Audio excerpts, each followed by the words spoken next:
Hello and welcome back to the Fight and Talk 2 channel. We are the Fight and Talk 2 team, minus the eloquent analyst for this week.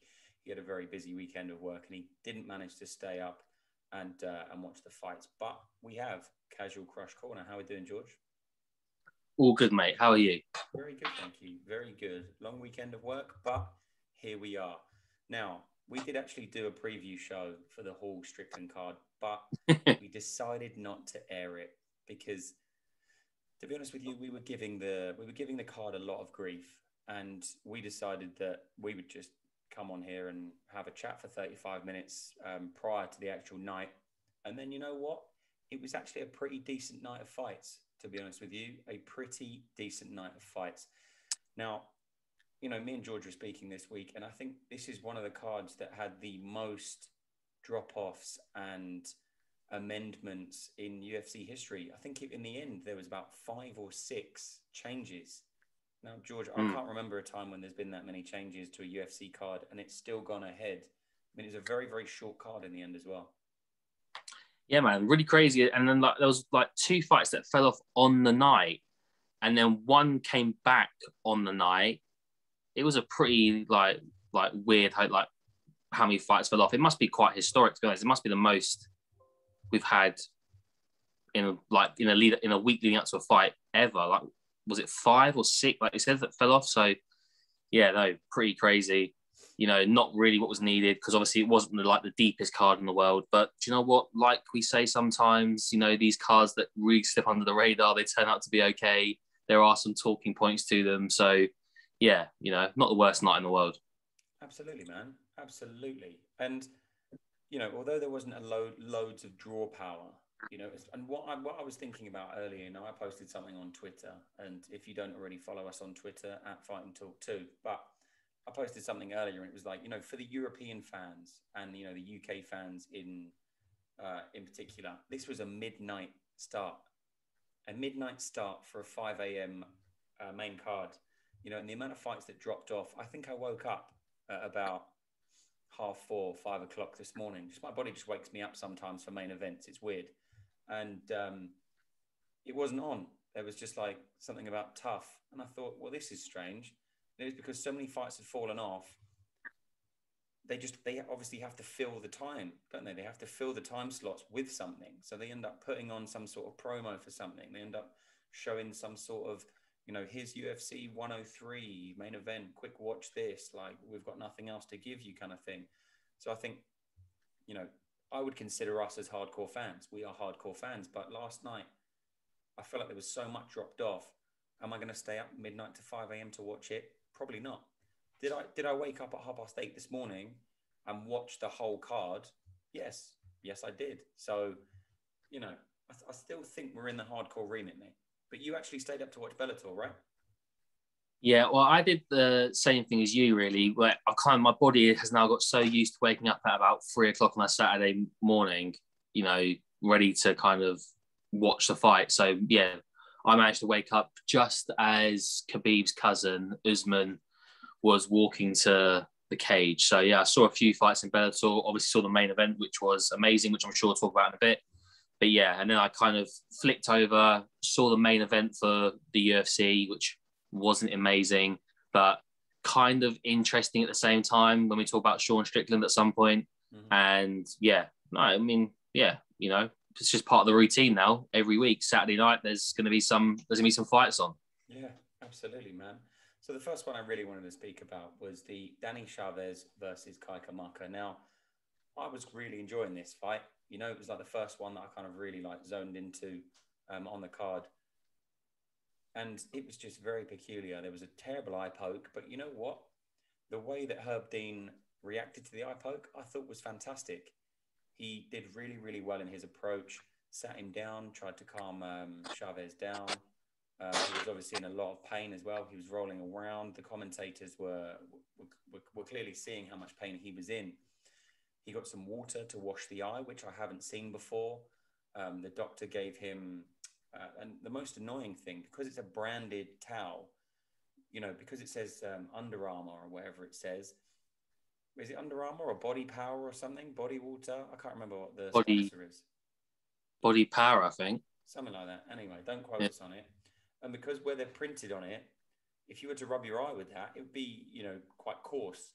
So, the doctor had to make sure that Chavez had the soft part in his finger to make sure he could wipe his eye, which I just thought was a little bit weird. Just have a separate towel, or have one of them little eye things. If you spill something on your eye, you have like a little cup and you just kind of put it in your eye and blink a load of times and it cleans your eye out. I don't think that would be a terrible idea to have in the UFC, because we do see eye pokes. And is it because the finger's gone in there? And people have got sweaty fingers, fingernails or whatever. You're going to get a bit of dirt in there. One of them little cups, blink a couple of times, and I think you'd probably be all right. But after this eye poke, Herb Dean said to Kaikamaka, if that happens again or you foul again, I'm going to take more than a point. And it was like a very fatherly kind of aggressive, don't make me tell you again kind of manner. And then within 3.5 minutes, Kaikamaka had kneed him. It was more in the pubis, like the pubis area. But, Chavez was, it hurts. Do you know what I mean? It may not be straight on the cup, but even if it's on the belt line, it's a very soft area and it would move your entire cup as well. I've been hitting the groin before when I've been boxing or Muay Thai. It hurts. Anywhere near the cup, it hurts. Even if you catch the cup, it slips it sideways, slips it left, slips it right. It really does hurt, And then he ended up just taking a point. So I don't see why the empty threat of, I'm going to take more than a point. I don't see why he really came across like that, or why he said he'd take more than a point, but then subsequently didn't. I think that kind of, there's only so many times your parents can say, don't make me tell you again. Don't make me tell you again. And then you do it again and they go, well, that's it. You're not having dinner. And it's like, well, you could have just made that threat earlier and then said, you're not having dinner. But then now you're giving me dinner anyway. So it's like, this is an empty threat now. But, what do you think? If he was to, Herb Dean obviously said, I'm going to take more than a point, but what would be more than a point in your opinion? A DQ? I don't really know. 2 points? I don't really know. Have you ever seen 2 points be taken off at once?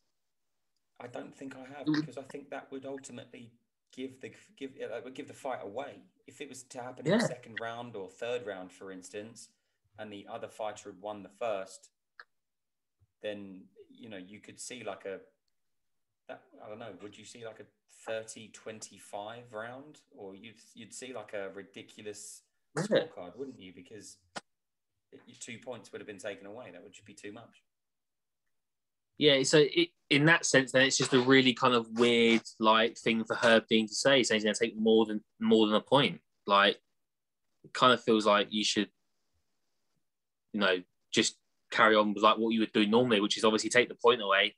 If there is continual issues, then I suppose you have to then start looking at DQ at that point. But yeah, I suppose that's how it kind of works. Yeah, but I've never like you said, saying I take more than the point. It's I've literally never known ever more than 1 point to be taken away. So to kind of put that kind of false promise almost into the kind of remit was just a bit bizarre. But like you said, but Herb Dean dealt with the eye poke really well.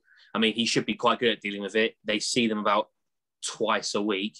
So, the referee should be used to them by now. But, we can have this conversation again. Maybe they should look at changing the gloves so that these don't happen. But we'll have about changing the gloves on this show. We'll talk about this for another 5 years, until they actually do it.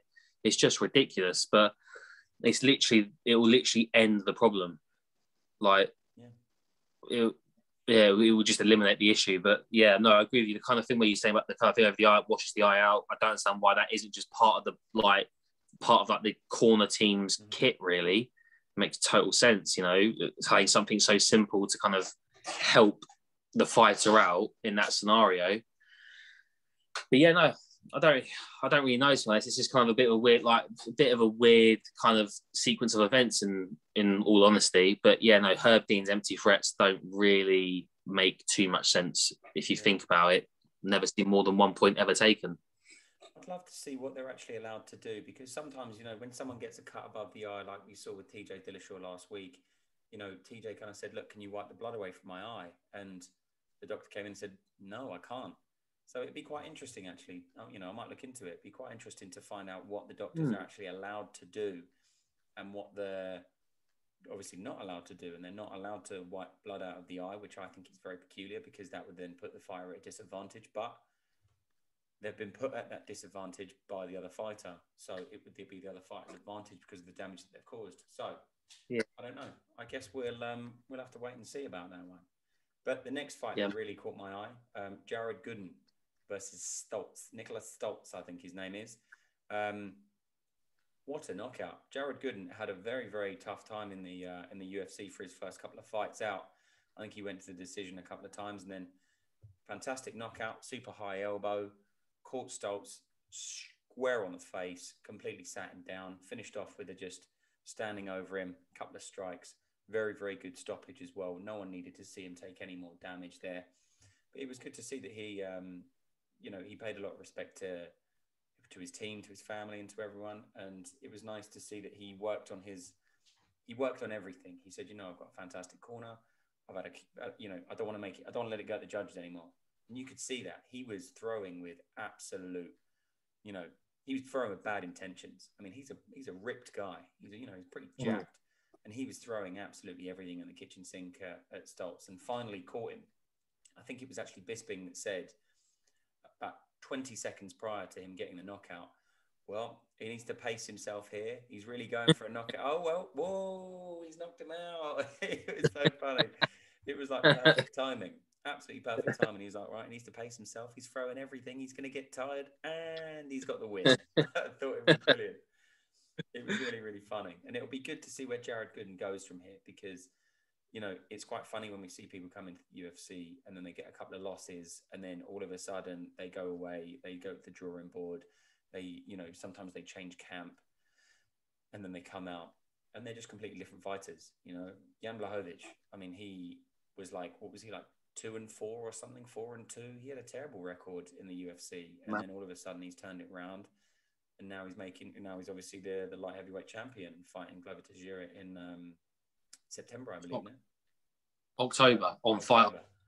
Wow, it feels like ages since he fought last. Yeah, man. Adesanya was the last one. Yeah. It feels like a very, very long time. Man, that card was stacked. Cool. I remember that. That was an unbelievable card. Yeah. There's been some crazy fights. Some crazy cards as well over the past 6 months. But then Colin Anglin versus, right now, I apologize if I get this wrong because I've been really, really trying to do this and I've wrote it down phonetically as well. Bagdasarian.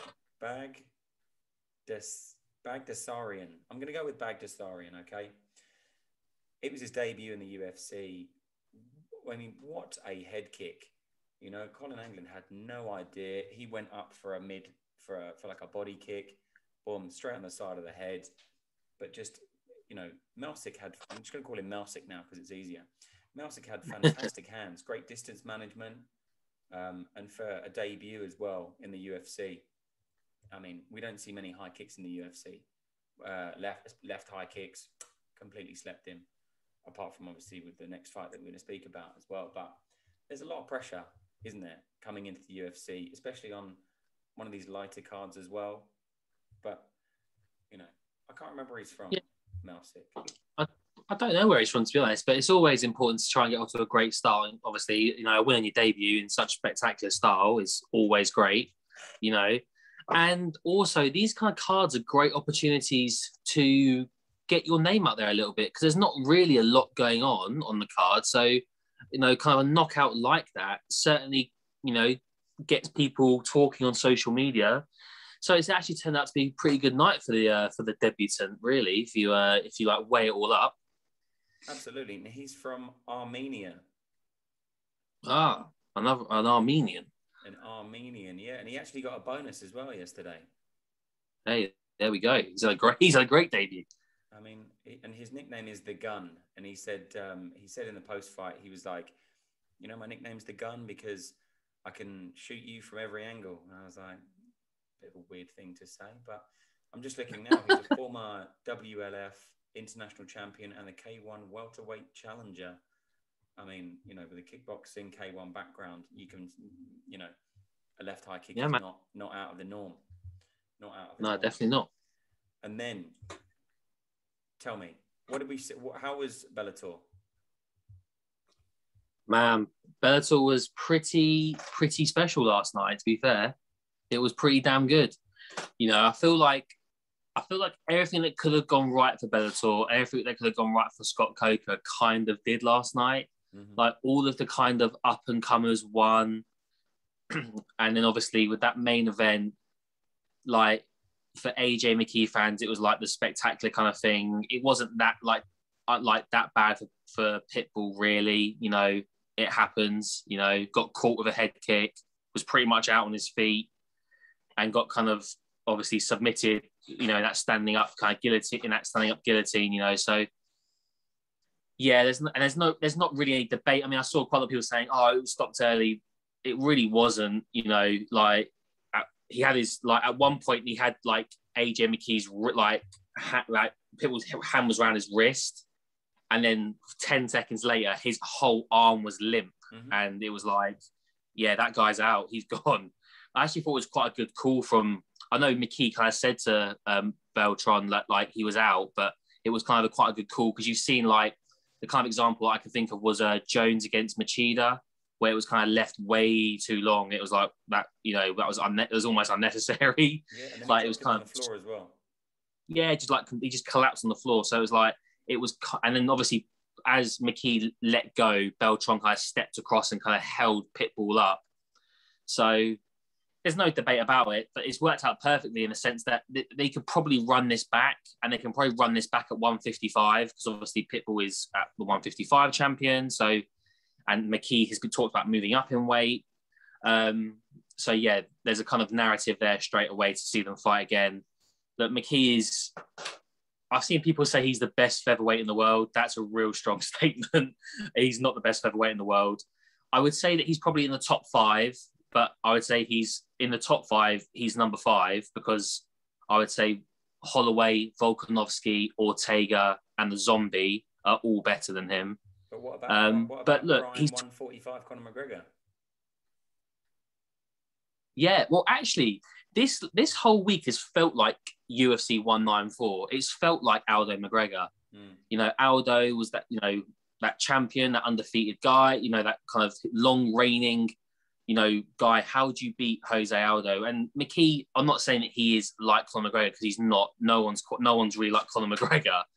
But he kind of had that kind of like air of, I'm going to beat him. I'm going to show you all that I'm going to beat the guy who everyone apparently can't beat. And he goes out there and does it in 90 seconds. So he is a superstar, and Bellator really want to try and keep hold of him, you know, for as long as possible, because I'm pretty damn sure that Dana White's going to be sniffing around when his contract comes to an end, because, you know, he's 26 years old, he's undefeated, and he's got all the kind of bravado that you need to sell pay-per-view numbers. So he's a unique fighter in every sense of the word, really, and it was incredibly impressive. I didn't think he would I thought he would finish Pitbull, but certainly not in 90 seconds. I mean, like, you know, like we've said before, some people have that game plan and of, you know, being a grinder, being a wrestler, and they want to scrape to a decision. Usually in the older categories of fighters as well, we see in the UFC, especially with the heavyweights, you know, the 36 to 44-year-olds, they know they're not going to, you know, they haven't got the power anymore. Do you know what I mean? They haven't got the knockout power anymore to start, you know, throwing one punch knockouts, but they kind of know they can get a decision win if they hold someone down and just, you know, get the time under with the person, you know, the control time. But no, AJ McKee looked fantastic yesterday. He really was fantastic. And the more I think about it, the more it does remind me of one night of UFC 194. You know, the press conference, he was grabbing Pitbull's belt, Pitbull was wound up, he kind of walked off stage. There was a lot of similarities to it. It worked. He clearly got inside his head. I know I've seen some silly comments from Pitbull's team, you know, that idiot coach, Captain Eric Albasarian, whatever he's called, Paulo Costa's coach, who was saying how it wasn't fair that they were fighting in AJ McKee's hometown. It should have been in Brazil. It's like, but they're in America. Is he the little fella with the stupid fake looking the glasses? Yeah, Isn't he Henry Cejudo's coach as well? he is. Yeah, yeah. Same guy. Yeah. Same guy. He was giving it how it should have been in Sao Paulo. It was like, well, this is an American company, like trying to sell, like sell it to American fans. Like, why would they put it in Sao Paulo during a COVID pandemic? Like, what a stupid comment. Like, really.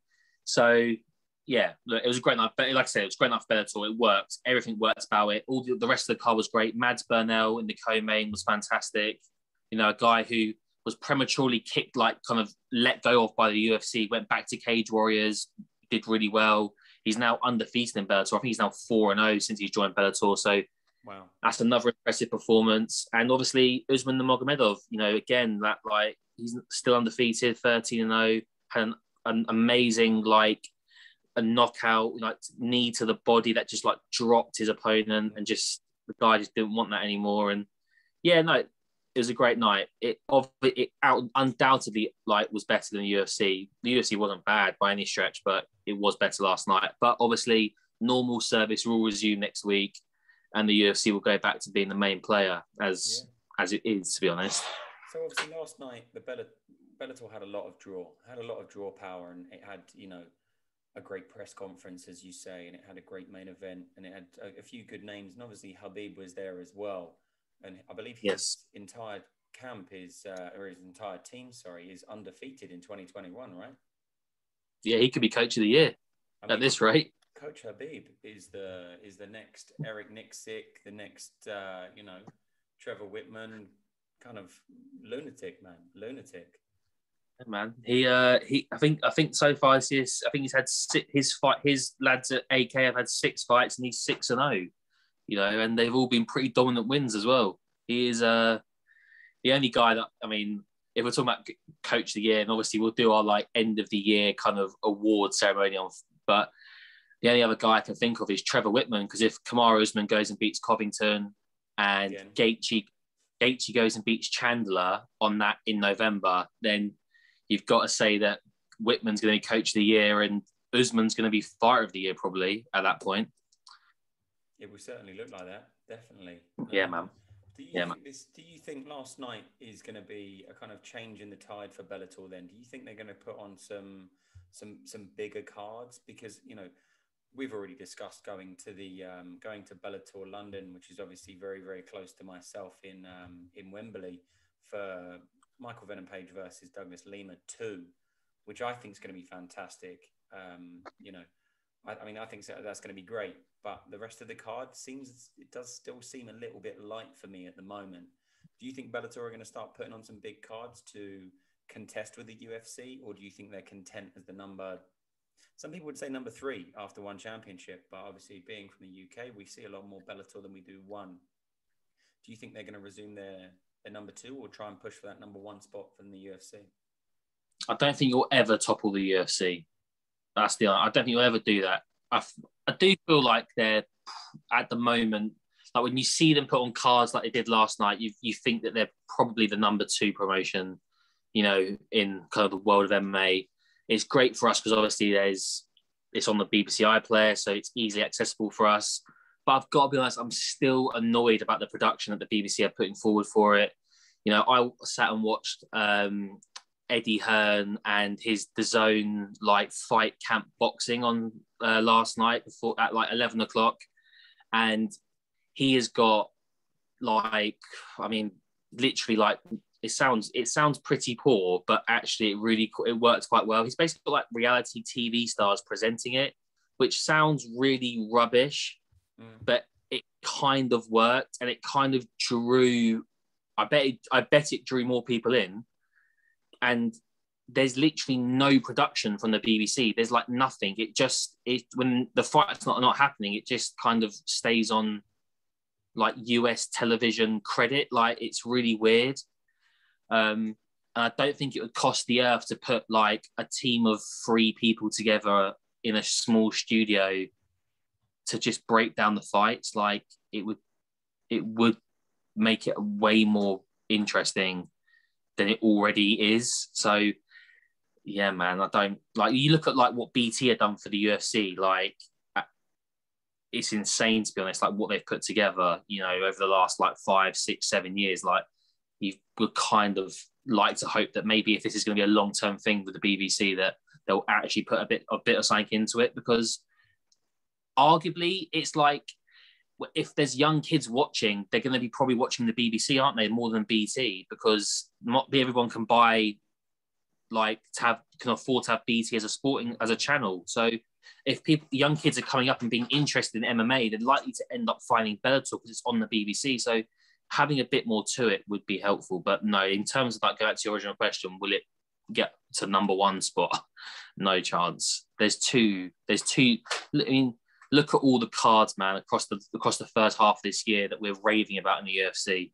How many are you raving about in Bellator?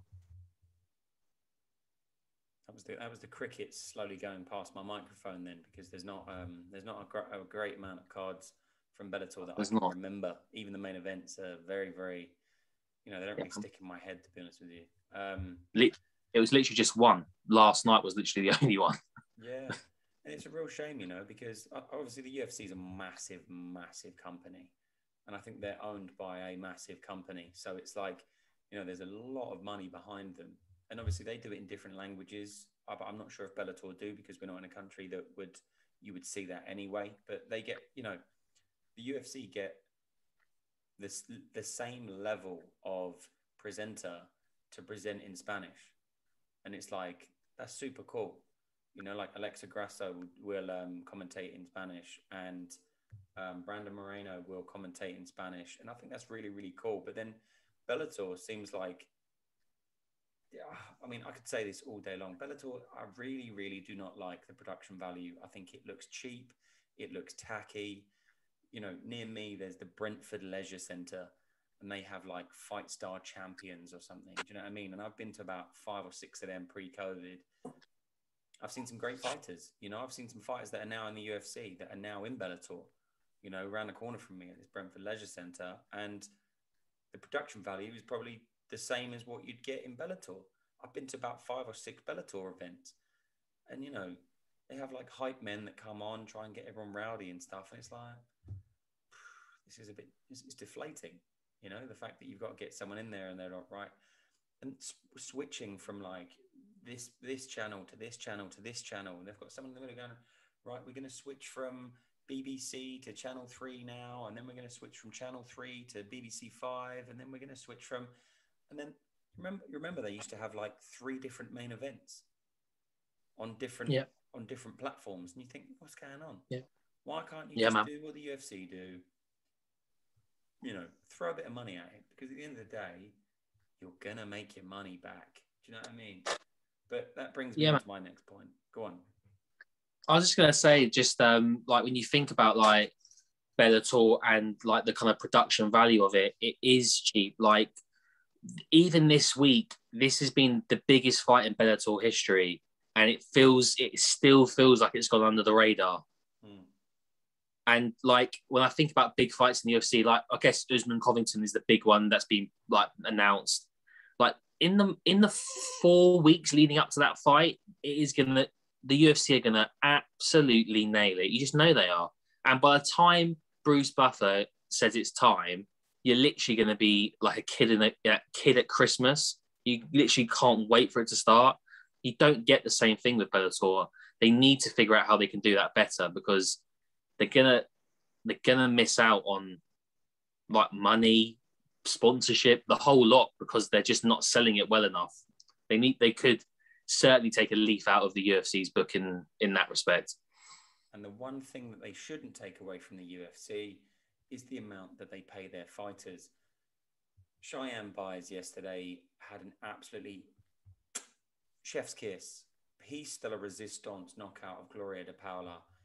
And it was glorious. Gloria had just lifted her right hand off the mat. Bang. Beautiful left high kick. And it was a shame because Cheyenne Buys lost her first fight in the UFC against Mercerat Ruiz, I believe her name is. Short, stocky, loads of tattoos. She lost her first fight in the UFC, which is very unfortunate. But this fight, she looked fantastic. She looked great in this fight. Great head kick. She thought she'd won. She put her hands up. And then obviously she hadn't. The fight was still going on. Boom, she went back, finished it. I personally felt like it was a bit of a late stoppage.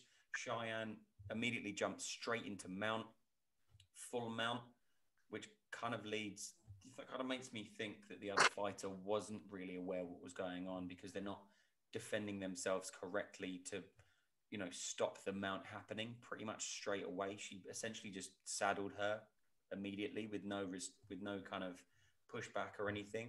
Couple of punches, elbow, couple of punches, and I thought, this is getting a bit awkward now. I don't need to see her take any more damage, and he stopped it finally. So I thought it was a little bit late. I was a little bit upset with that personally, because no one needs to take that many punches to the face that are unanswered.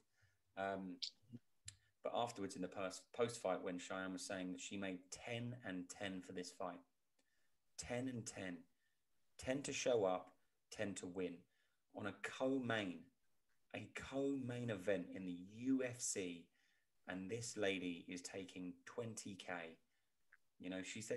She said, I didn't even have enough money to pay for a training camp. She was 15 grand in debt, just to get there, just to pay for the fight and everything. So many of these fighters give up so much of their lives, so much of their time. They move to where the best camp is. They probably rent the smallest apartment possible to make sure that they've got food, to make sure that they've got a nutritionalist, to make sure that they've got the right coaches in their corner. I think it's, and to be 10 and 10 on a co-main, I think is pretty disgusting. When you look at a pay-per-view event, let's say like a Conor McGregor card, the entire main card, they're making over 100K, easy. When you see these, not to be offensive to anyone, these older kind of decrepit looking fighters that are like 45 years old coming out there, and because they've been in the UFC for such a long time, they're making 450, 500K, and they're just scraping together a decision loss. It's really, really unfortunate, and there was a very, very wholesome video that went around on social media of Cheyenne when she got told that she'd got a 50K bonus. It was beautiful, she dropped to her knees. Her husband was with her, who was obviously also in the UFC, and they were just embracing each other, and they were like, this is, she said that it's life-changing. 50K. Conor McGregor would not get out of bed for 50K. John Jones would not get out of bed for 50K. None of these people would get out of bed for 50K, especially not to do a co-main after all them fights dropped off. The Chris Dorcas fight, however much these people were getting paid, give her some of the money, man. Give her some of the money that you saved by not having as many fights on this card. I think it's unbelievable. Unbelievable. And a really fantastic win as well. Yeah, man. Look, the bottom line is shame on the UFC, because there's been this chat for a long time that the UFC underpays people, and last night was one of the kind of first times that a fighter's come out and just blatantly said how much they made. And when you hear them say 10 and 10, it's like, wow, that is pretty damn disgusting, really. Like, we could go really heavy on it, but it's completely true. These people risk their lives to go in there for our entertainment, and she did it last night for 10 and 10. But if she'd lost last night, she'd have done that all for 10 grand. And like you said, she's changed her training camp. She's moved to Vegas. That's cost her $15,000. So if she'd lost last night, she would have been $5,000 still in debt. Like that. She would have been quickly signing up to make an OnlyFans, mate. That's what she would have been doing. Completely. Yeah. Sadly, that is. And there's this is. It's an uncomfortable topic, like in the MMA world at the moment. This kind of fighters pay, but and as much as I hate the guy, but Jake Paul is calling it out big time at the moment about fighters pay, and it's true. They don't get paid enough. They do not get paid well enough. And you only have to Bellator released how much they're getting paid. The Mads Burnell in the co-main for turning up got 50,000, and for winning got 50,000. So 100 grand night. That's 5 times the amount that Cheyenne Byers got last night. So why is there? What did AJ McKee get for yesterday? AJ McKee got 250 to turn up and 250 to win. Plus, he got obviously his $1 million for winning the fight. So he walked away last night for 90 seconds work, 1.5 million. Quick maths there, George. Quick maths there, George. I like it. Thank you. I've always been good at my mental maths. It's not. I mean, it just doesn't seem. It actually is the most uncomfortable part of the sport that we love so much. I think it's a disgrace, and he's not going to change it, Dana White. He's not, because he's so like belligerent, and he just will not listen to anybody about it. But it leaves quite a sour taste in the mouth. It's quite uncomfortable. And look, $50,000 to me or you is a lot of money. It'd be about what's that, about 39 grand or something UK, 40 grand or something. Yeah, something like that. Rate, about just over 40 grand, I reckon. Yeah. So, but no fighter in the UFC would I ever expect to come say in a press conference that 50 grand changes their life. Because I just view them getting paid 50 grand to just turn up, let alone that's just what I just would buy into. You know, I'm pleased for her though. Like I said, it was a great performance. That 20K that she's taken pays off her debt, and she's got that 50 grand left over to sit in the bank and, you know, get back into training camp in Las Vegas and get back out there and fight again, hopefully on more money now. And secondly, hopefully again quite soon, so she can continue to make a career out of this, you know? Yeah, and she said, she was like, before, when she lost her first fight, I thought, oh, you know, it's just one of these women that are just going to come in and float out again. But yesterday, you know, I became a fan. I became a fan yesterday because, she had a great performance, and two, she just seemed like a really lovely person, you know? And she was like, oh, you know what? I'm going to take my whole camp out, my whole team out. We're all going to go for a nice dinner. I'm going to spend some money on them, and then I'm going to buy myself something nice, you know? And it's these things that kind of you can relate to because, you know, we've all had little wins in life, you know. I mean, I won about 28 quid on a UFC card the other week, putting a pound on. I was chuffed, man. I bought Krispy Kremes for everyone in the kitchen. It was great. I had a great day. I also really respect people as well, like MMA fighters, when they say, do you know what? I'm gonna risk it all. I'm gonna up and leave where I am. I'm gonna move somewhere where I have never lived, or I don't know anybody, but I'm doing it for the benefit of my career. And that makes you buy into that person more. So last night, like you, I brought into Cheyenne buys as well, because I'm just like, fair enough. Like, you're really giving this a fair old crack. You're really trying to make this something that you can literally, like you said, that once you're done, maybe you can't live off the money for the rest of your life, but you certainly have got a much more comfortable existence than you did when you first started. And I hope that I wish her all the best, man. That's what I really can say. I just wish her all the best and hope that it all goes really well for her. Yeah, definitely. Because, you know, some of these fighters, if they're not fighting, they're going to be cooking meth in prison. And that was a direct quote from Sean Strickland from last night. This guy is an absolute lunatic. Weird. Is he like the American version of the Fury family? You know, he's a lunatic, man. I mean, he put something up on social media recently that was like, I love all the fans. Thank you so much. Thank you so much. You know, if it weren't for you, I'd be cooking meth. And it was like, I feel like he really wants to cook meth. I feel like that's something he's really very set on. You know, if he ever gets, if it's like he's blackmailing the UFC. He's like, you ever drop me, I'm cooking meth, right? you ever try and drop me, you know, I ever get booed from the UFC, I'm cooking meth. I'm cooking meth in prison. That's what I'm going to do. And I'm going to disgrace the name of the UFC. He's a lunatic. He comes across though like a guy who actually has cooked meth in prison.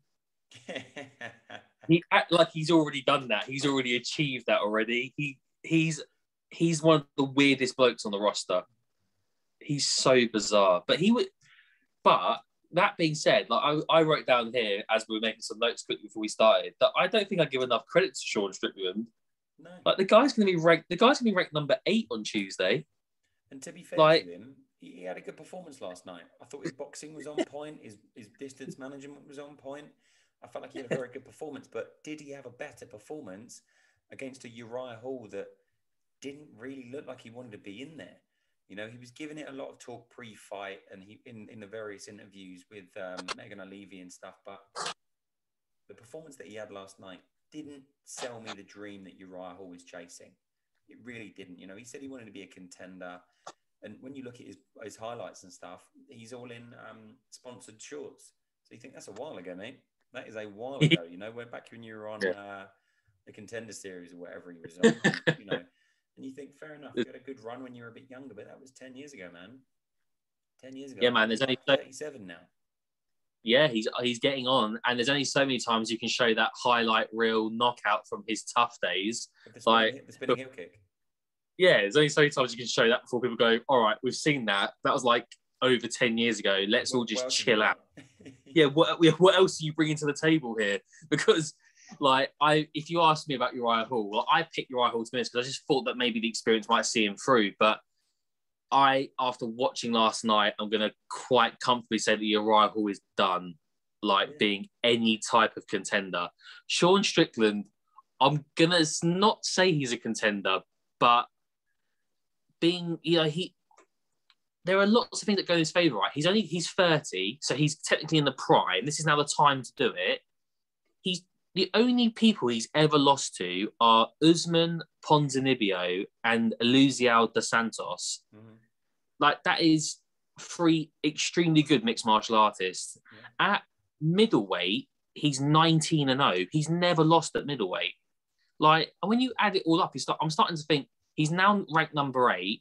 What if he was to go and beat a Jack Hermansson or a Kelvin Gastelum next? Like, if he was to go and beat someone like that next, what would we be saying about him then? Would we be saying, oh, this guy should be fighting like a Paulo Costa or a Darren Till? Is that all? Like, I don't think he's actually a million miles away, weirdly enough.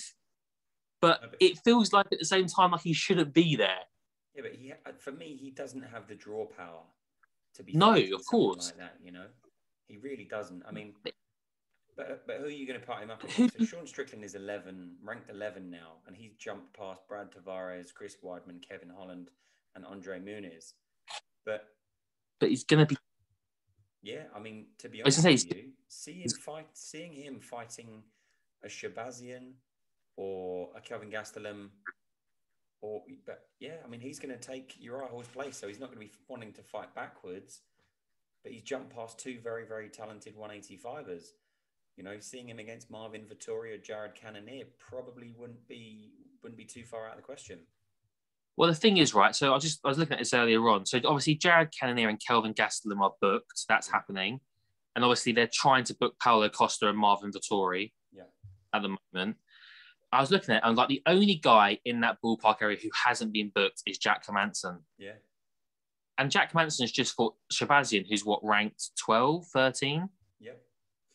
Yeah, 10, sorry. So kind of Hermansson against Sean Strickland makes a little bit of sense. Makes sense. So what have we got? We've got Robert Whittaker's not booked, is he? Or is he having a rematch with Adesanya? Yeah, that's going to happen, isn't it? That's going to be the next 100%. That'll be the back end of the year. Paulo Costa versus Vettori, right? Yeah, they're trying to do Costa Vettori. Yeah, they're trying to get that one booked. Okay, Gastelum versus Cannonier. Yeah, that's booked. That's happening in the 21st of August. Till versus Brunson. Yep, in September. Yeah. So, as you quite rightly did, the process of elimination there, Jack the Joker Hermansson is going to be probably fighting Sean Strickland because Hermansson didn't fight too long ago. So the timelines kind of match up as well. Yeah, it kind of makes a lot of sense. And so this is my point about Sean Strickland. If Sean Strickland was to beat Jack Hermansson, who is a very highly rated mixed martial artist, where does that leave Sean Strickland? Like, at that point then, do we have to say he's a contender? I mean, I suppose if he was to swap like for like, that would put him at rank number 6, which means he'd probably be fighting the winner of Till Brunson, or he'd be fighting the winner of Costa Vettori, I think. That would then, yeah, like you quite rightly said, I think that would be absolutely insane to think that this meth cooking wannabe is going to be fighting in the top 5 of the UFC. It seems so weird and so wrong. But it because feels he so literally. right, you know. But, but it's quite. I just can't put my finger. Like it's just so bizarre. Like you never think of Sean Strickland. Like he's coming into the conversation. No. It's suddenly he's now in the conversation. But he's The young enough next to be in the fight, conversation. yeah, he's in the prime. 30 is literally he's there now. This is the run. Yeah, this is the run now for Strickland. Like I said, if he was to go and get another win against the Hermansen, holy mackerel, he would be right in the conversation. You know. I mean, that wouldn't even be bad to put onto a European card, maybe even the Till Brunson card towards the back end of the year. When is that? Like the end of October, beginning of October? Because obviously Hermansen. Bill Brunson. Yeah, when is that? End of October? Mid-September, I think. But that wouldn't even that see, and Strickland didn't really take too much damage yesterday. That wouldn't even be that bad to put on that card, you know, because Hermansen is from Sweden, I believe, right? Yeah, man. Yeah. So you'd get the draw power from that as well. Yeah, definitely, man. That makes a lot of sense. You know, I was thinking as well today, like obviously with Usman, Covington, and Gaethje Chandler, and obviously that card being starting to be built. I know that's towards the end of the year, but you could quite easily see Hermansen, Strickland opening up the main card. Like that wouldn't be a surprising like kind of fight on a main card of, you know, a numbered event. You know, it's Sean Strickland's in for an interesting next 12 months. That's for sure. Yeah, 100%. But might he end up a bit like Kevin Holland? The hype is starting to roll through a little bit, but he might end up just falling away because he's just not quite good enough. I suppose we'll find out, won't we? We'll find out quite quickly. Yeah, I mean, if he can string 2 more wins together, Sean Strickland, he is, you know, seriously in the conversation there. That is insane. It's crazy how people can just jump, you know, like leapfrog so many people. Like jury on the lagers. I feel, you know, he's ranked number 2, but I feel like 20 minutes ago he was ranked like 9, and then all of a sudden he's just like, bing, he's just straight in there. He's only had 2 fights in the UFC. Yeah, exactly. That's what I mean. Literally, he was like not in there, and then all of a sudden he's straight in. This time last year he was in Ryzen. Yeah. And now he's number 2. Now he's he might not even be 1 fight away. I think they'll probably do him against Rakic as like a title eliminator, probably. And then, so he could have a title fight after 3 fights in the UFC, which is crazy. Yeah. Although I suppose that's a bit like Uzdemir and Reyes. That's it. That's literally, that's it. Yeah. Although I say that, it is a bit like Cyril Gane, I suppose, isn't it? Like who we're going to talk about upcoming next week. He's kind of like come out of nowhere, and now he's on the cusp of a potential title shot. And now he's ranked number 3. You know, it's insane. It really is. It is insane. It is, but Jerry in the Lagers, man, he's a phenomenal fighter, and I can't wait to see him fight again. Yeah, that guy is. I mean, you think Sean Strickland's crazy. Jerry in the Lagers is super mental. He looks like an extra from Mortal Kombat. Yeah, he literally does, and he's got the most weird fighting style. There's like it's so awkward, and like you have no idea what's coming your way. Man, I keep on saying, man, that potential fight with him and Polish Power, man, that is one hell of a fight. That is going to be a banger. That is a good absolute banger, mate.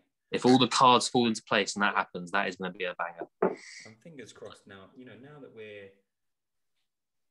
out of the back, you know, we're at the back end of this whole COVID pandemic thing. It would be very, very nice to see more cards stay on. You know, definitely, it would be. Anyway, that is the wrap up for the weekend of the UFC Strickland versus Hall, which was a surprisingly good card, and a little bit of Bellator. So, George, as always, thank you very much in Casual Corner. We will be doing a breakdown probably tomorrow for the Gane versus Lewis fight, which is huge.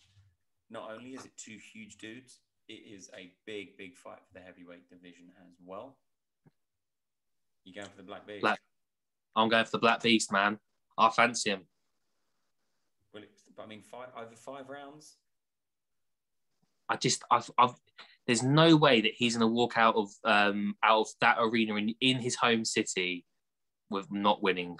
That's what I'm going for. In front of his home crowd, the Black Beast will win by vicious knockout. We'll have to wait and see. And I'm looking forward to breaking it down with you, man. I'm looking forward to breaking it down. But nevertheless, thank you very much for making it to the end of the episode. You can find us on Twitter at Fighting Talk 2. So hit us up on there. You can find us on Instagram as well at Fighting Talk 2, same handle. We've got a little bit of merch. You can find that on the Etsy. And if you're listening to us on the Sportinarium radio station, thank you very much for tuning in as always. They have some fantastic content over there. And of course, we are on YouTube as well as Spotify, Google Podcasts, Apple Podcasts, and all of those fantastic listening platforms. So until next time, thank you very much for listening to the Fight Talk 2 podcast, and we will see you soon.